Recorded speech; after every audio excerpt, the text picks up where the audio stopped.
नमस्कार छात्रों।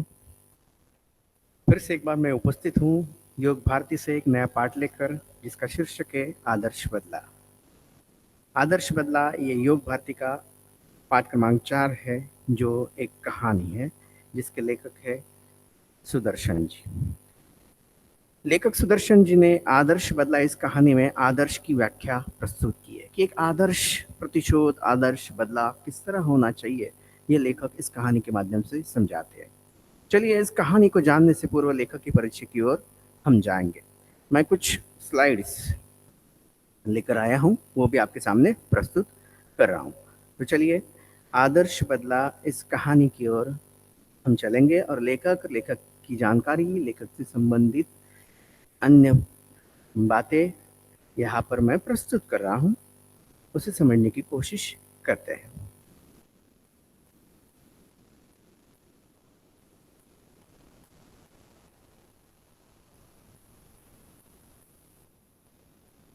चलिए लेखक के परिचय की ओर चलते हैं। लेखक सुदर्शन जी का जन्म 29 मई 1895 को सियालकोट में हुआ। 29 मई 1895 सियालकोट। ये सियालकोट पाकिस्तान में है, वर्तमान पाकिस्तान का एक शहर है। भारत जब आज़ाद नहीं हुआ था 1947 के पहले, तब पंजाब ये प्रांत हमारे भारत का हिस्सा था। लेकिन आज़ादी के बाद पंजाब इस प्रांत का कुछ हिस्सा पाकिस्तान के हिस्से में चला गया और उसी पाकिस्तान के हिस्से में सियालकोट भी है। तो 29 मई 1895 को जन्मे सुदर्शन जी की जीवन पर वहाँ की परिस्थिति का प्रभाव दिखाई देता है। उन्होंने जिस भाषा में साहित्य लेखन की शुरुआत की, वो उनकी प्रारंभ की भाषा उर्दू रही। बाद में लेखक सुदर्शन जी उर्दू से हिंदी भाषा में लेखन करने लगे, बिल्कुल लेखक प्रेमचंद की भांति है। सुदर्शन जी का वास्तविक नाम बद्रीनाथ जी है, पंडित बद्रीनाथ जी। प्रेमचंद की लेखन परंपरा को आपने आगे बढ़ाया। बिल्कुल, प्रेमचंद भी अपने शुरुआती दौर में उर्दू भाषा में लेखन करते थे, बाद में हिंदी भाषा में लेखन करने लगे। साहित्य को लेकर सुदर्शन जी का दृष्टिकोण सुधारवादी रहा। अपने साहित्य से, अपनी कहानियों से, अपने उपन्यासों से लेखक ने समाज, देश का कल्याण हो और समाज और देश में रहने वाले लोगों में सुधार हो, इसी प्रकार के ही दृष्टिकोण रखकर उन्होंने अपनी कहानियां लिखी। प्रत्येक कहानी में सुधारवादी दृष्टिकोण वे रखते थे। इनकी रचनाएं आदर्श पर आधारित थी। इनकी कहानियों में यथार्थवाद, यथार्थवाद का अर्थ यह है सच्चाई, सत्यता। तो इनकी कहानियों में सच्चाई, सत्यता का वर्णन, समाज में दिखाई देने वाली घटनाएं, समाज में दिखाई देने वाली परिस्थिति को, जो सच्ची परिस्थिति है, सच्चाई है जिसमें, वो अपनी कहानियों में उन्होंने दिखाई या लिखी है। साहित्य सृजन के या साहित्य लेखन के अतिरिक्त हिंदी फिल्मों की पटकथाएं भी सुदर्शन जी ने लिखी और गीत भी लिखे। और हिंदी फिल्म क्षेत्र में भी उन्होंने अपने आप को आजमाने की कोशिश की। सुदर्शन जी की भाषा की ओर चलते हैं। सुदर्शन जी की भाषा सरल है, पात्रों के अनुकूल है और प्रभाव उत्पन्न करती है, मुहावरेदार है और इनकी कहानियां घटना प्रधान है। इनकी कहानियों में जो पात्र है, उन पात्रों के अनुसार उन्होंने अपनी भाषा का उपयोग किया है। जहाँ भाषा में प्रभाव की आवश्यकता है, वहाँ मुहावरों का उपयोग किया और बड़े ही सरल सहज ढंग से अपनी कहानियां लिखते थे, और जिसमें प्रवाह होता था और प्रभाव भी होता था। रचनाओं में प्रयुक्त मुहावरे आपकी साहित्य की भाषा को जीवंतता और कथ्य को प्रखरता उत्पन्न करते हैं। ऐसे सुदर्शन जी का निधन 9 मार्च 1900 9 मार्च 1967 में हुआ और वे हमें छोड़कर चले। इनकी पहली रचना, प्रथम कहानी हार की जीत रही, और ये हार की जीत, ये कहानी हिंदी साहित्य जगत में हमेशा के लिए याद रखी जाती है। ऐसे ये साहित्यकार अपने समय के साथ अपनी पहचान बना चुके। तो उन्होंने लिखी हुई आदर्श बदला ये कहानी, इस कहानी की ओर, ये कहानी का परिचय हमें करना है। लेखक सुदर्शन जी की प्रमुख कृतियां इस प्रकार है।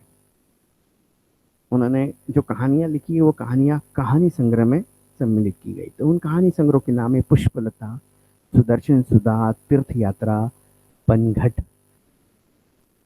और उन्होंने जो नाटक लिखे उन नाटक के नाम है सिकंदर, भाग्यचक्र। उन्होंने एक उपन्यास लिखा है भागवंती, ये उपन्यास। कृति पत्रिका में सुदर्शन जी की प्रमुख कृतियां कौन सी है, या सुदर्शन जी की प्रमुख कृतियों के नाम लिखिए, तब कहानी संग्रह में पुष्पलता, सुदर्शन सुधा, तीर्थ यात्रा, पनघट, यहाँ ये नाम आपको लिखने। यदि सुदर्शन जी के नाटक के नाम लिखिए तो सिकंदर, भाग्यचक्र, ये नाटक नाटक के नाम आप लिखेंगे। सुदर्शन जी की उपन्यास का नाम लिखिए तो भागवती, ये उपन्यास का नाम लिख सकते हैं। उनका एक छोटा नाटक है ऑनररी मैजिस्ट्रेट। विधा परिचय की ओर चलते हैं। विधा परिचय मतलब आप जो पढ़ने वाले हैं, आपके पाठ्य पुस्तक में आपके अध्ययन के लिए जो बात कहानी रखी है, जो पाठ रखा गया है, वो किस प्रकार का है, साहित्य का कौन सा प्रकार है, तो ये कहानी प्रकार है। कहानी भारतीय साहित्य की प्राचीन विधा है। विधा अर्थात प्रकार। कहानी हमारे जीवन का मार्गदर्शन करती है, जीवन के प्रसंगों को उद्घाटित करती है, हमारे मन को बहलाती है। कहानी अलग अलग उद्देश्य से लिखी जाती है और उन उद्देश्य के अनुसार कहानियों का वर्गीकरण किया जाता है। कहानी की और एक विशेषता है सरल सीधी भाषा, मुहावरों का सटीक सटीक मतलब सही प्रयोग, प्रवाहमान शैली कहानी में आवश्यक होती है और वो कहानी के प्रभाव को और बढ़ाती है, वृद्धिंगत करती है। तो ऐसी कहानियां हमारे हिंदी साहित्य में शुरुआत से लिखी जाती है या लिखी जा रही है। शुरुआत के दौर में कहानियां मनोरंजन के लिए लिखी जाती थी। बाद के प्रेमचंद के युग में कहानी सामाजिक समस्या और लोगों के जीवन पर आधारित लिखी जानी लगी। तो ये है विधा परिचय अर्थात पाठ का कौन सा प्रकार है। अब इस कहानी में लेखक ने कौन सी बात बताई है, ये पाठ परिचय के माध्यम से मैं यहाँ प्रस्तुत कर रहा हूँ। इस प्रस्तुत पाठ में लेखक ने बदला शब्द को अलग ढंग से व्याख्यायित करने का प्रयास किया है। इस पाठ में जो बदला नाम का शब्द है, अलग ढंग से बताने की कोशिश इस पाठ में की है। यदि वह बदला किसी के मन में उत्पन्न हिंसा को समाप्त कर उसे जीवन का सम्मान करने की सीख देता है तो वह आदर्श बदला कहलाता है। इस पाठ में लेखक ने यह बताया कि बदला अगर किसी के मन की हिंसा को नष्ट करके उस व्यक्ति को जीवन का सम्मान करने की सीख देता है तो वही बदला आदर्श बदला कहा जाता है। नहीं तो फिर किसी ने प्रतिशोध लिया, बदला लिया और बदले के तौर पर उसने जैसा किया था वैसे ही प्रतिशोध लेने वाले या बदला लेने वाले ने किया तो वह आदर्श बदला नहीं कहा जा सकता। समझो किसी के साथ बुरा व्यवहार किया है तो बुरा व्यवहार सहने वाला कुछ दिनों के बाद बदला ले रहा है, प्रतिशोध ले रहा है, तो जिसने उसके साथ बुरा व्यवहार किया था उसके साथ भी वो बुरा व्यवहार करता है तो वो आदर्श बदला नहीं कहेगा। इस कहानी में बचपन में बैजू अपने पिता को भजन गाने के कारण तानसेन की क्रूरता का शिकार होते हुए देखता है, परंतु बैजू तानसेन को संगीत प्रतियोगिता में पराजित कर उसे जीवन दान देता है और संगीत का सच्चा साधक सिद्ध होता है। कलाकार को अपनी कला पर अहंकार नहीं करना चाहिए, कला का सम्मान करना चाहिए और कला का सम्मान करना हर कलाकार का परम कर्तव्य है।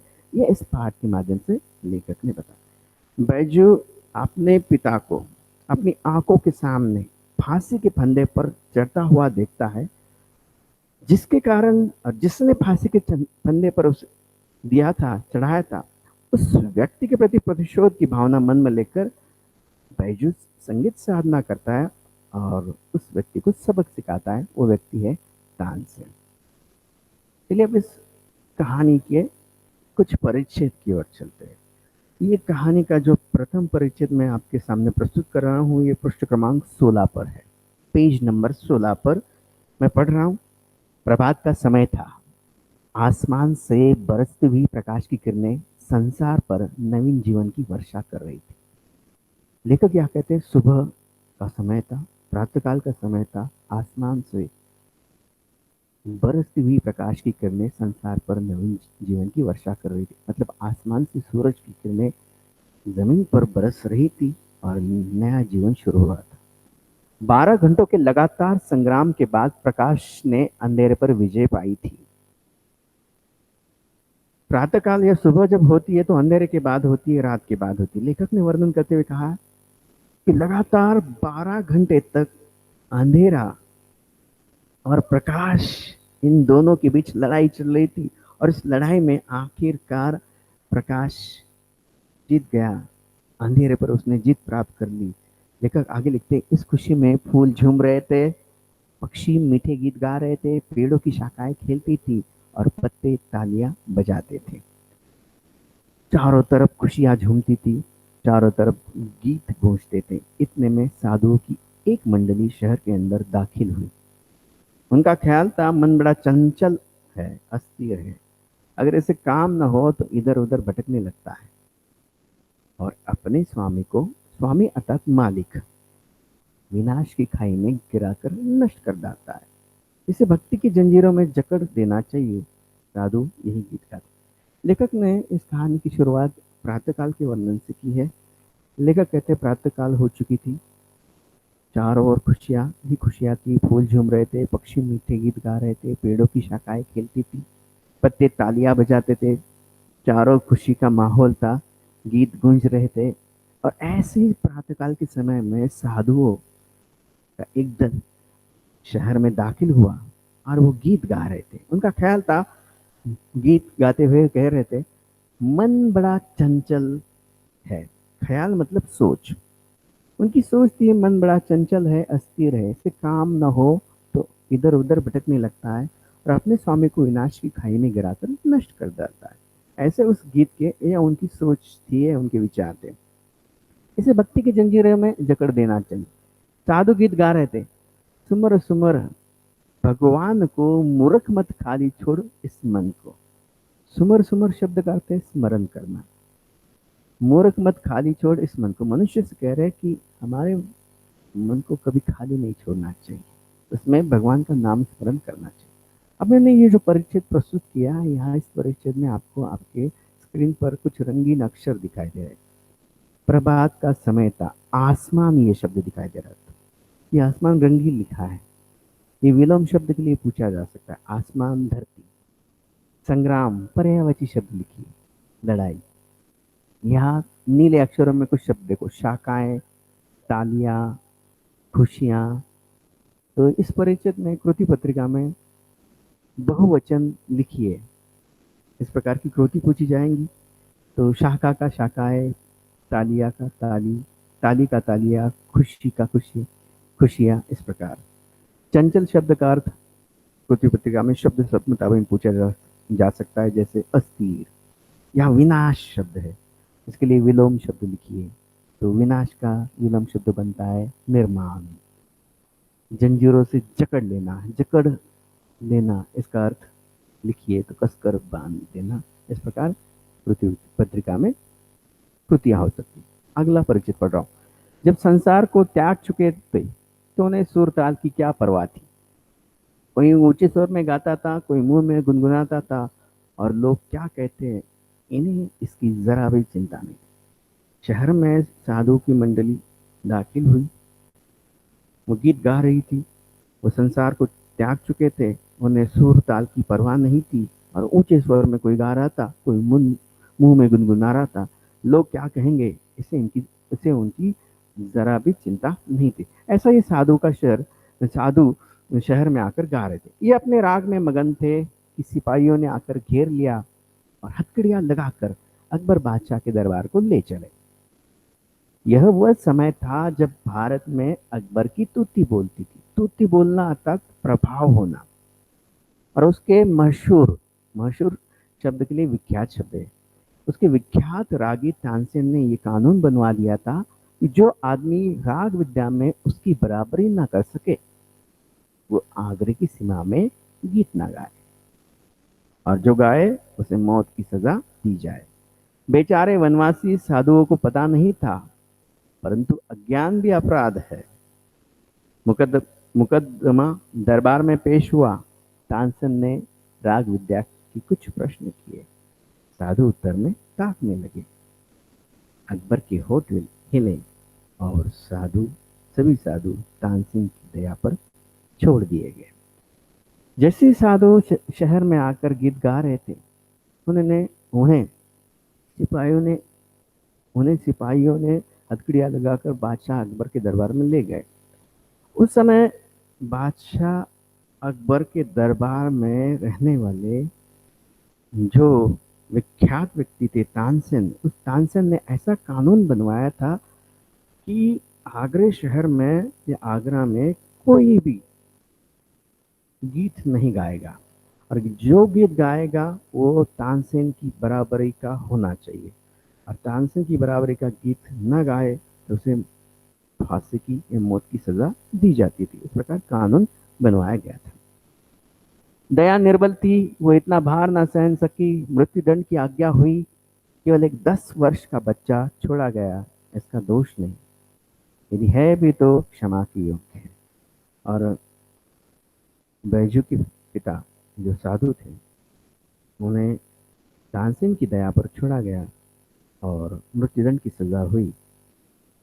बैजू बहुत छोटा था, इसलिए उन्हें उसे छोड़ दिया गया। इस प्रकार कहानी का पहला हिस्सा है। चलिए इस पर कौन सी कृतियां हो सकती है, तो परिच्छेद पढ़कर निम्नलिखित कृतियां कीजिए। ऐसे इस परिच्छेद पर कृति हो सकती है। तो पहली कृति है संजाल पूर्ण कीजिए।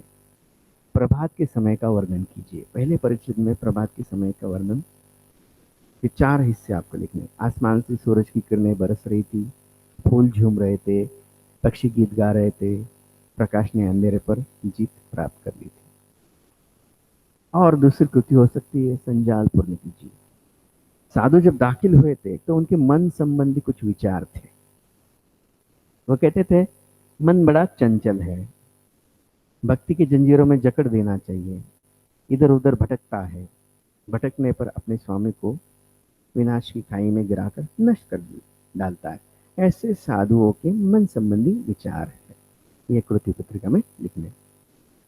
और तीसरी कृति पूर्ण कीजिए। साधुओं की स्वाभाविक विशेषता लिखिए। तो उनकी स्वाभाविक विशेषता क्या है? संसार को त्यागना। और एक कृति लिखिए।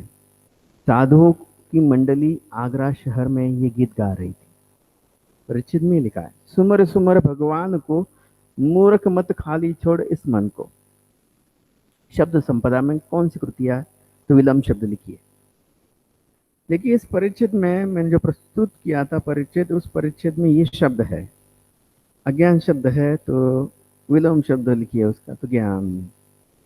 इसी परिच्छेद में त्याग शब्द मिलता है, तो विलोम शब्द है संग्रह करना, विनाश निर्माण, विजय पराजय, वचन परिवर्तन कीजिए के लिए, ताली से तालियां, शाखा से शाखाएं, खुशियां, हथकड़ी से हथकड़ियां। इस प्रकार की कृति इस परिच्छेद पर हो सकती है। अभिव्यक्ति में मैंने जो परिच्छेद प्रस्तुत किया था, क्या है, क्या पूछा जा सकता है?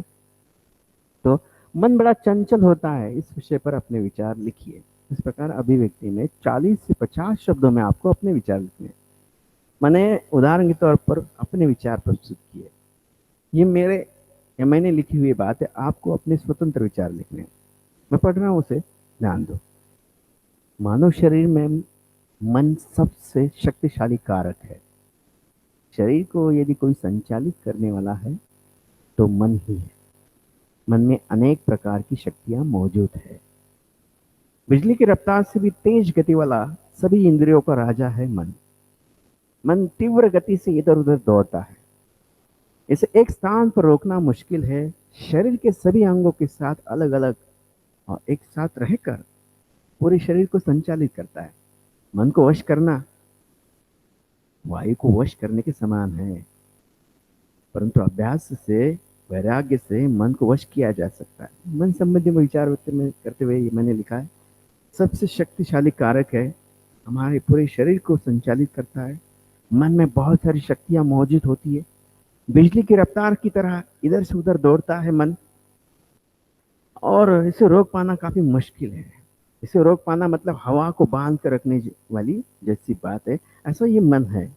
मन को वश करना वायु को वश करने के समान है। लेकिन परंतु अभ्यास से हम मन को अपने बस में कर सकते हैं, वश कर सकते हैं। मन जीवन का उद्धारक है, मतलब मन से हम अपना उद्धार भी कर सकते हैं और मन ही हमारे विनाश का कारण बनता है। पल भर में मन में कोई बुरी बात आ गई और उस पर हमने अमल कर लिया तो हमारा विनाश निश्चित है। मन में अपार शक्ति है, परंतु मनुष्य अज्ञान आलस संगति के कारण उसकी शक्ति को समझ नहीं पाता। मन संसार के सारे रहस्यों का पता लगा सकता है। बस हमें चाहिए कि मन के तुच्छ विचारों को छोड़कर यदि हम सदाचार की राह पकड़ ले तो मन को शांत रखना आसान बन जाता है। मन को अपना मित्र ही मानना है और मित्र मानकर हम अपना स्वयं का विकास कर सकते हैं। बस तुच्छ विचारों को हमारे मन से हमें निकाल देना है। आज के लिए बस इतना ही। इस कहानी का बाकी हिस्सा मैं अगले भाग में प्रस्तुत करूंगा। जब तक मैंने यहाँ पर जो कृति पत्रिका है आपको दी है कृति, उन सारी कृतियों को अपने नोटबुक में लिख कर रखना है और नोटबुक व्यवस्थित बना लेनी है।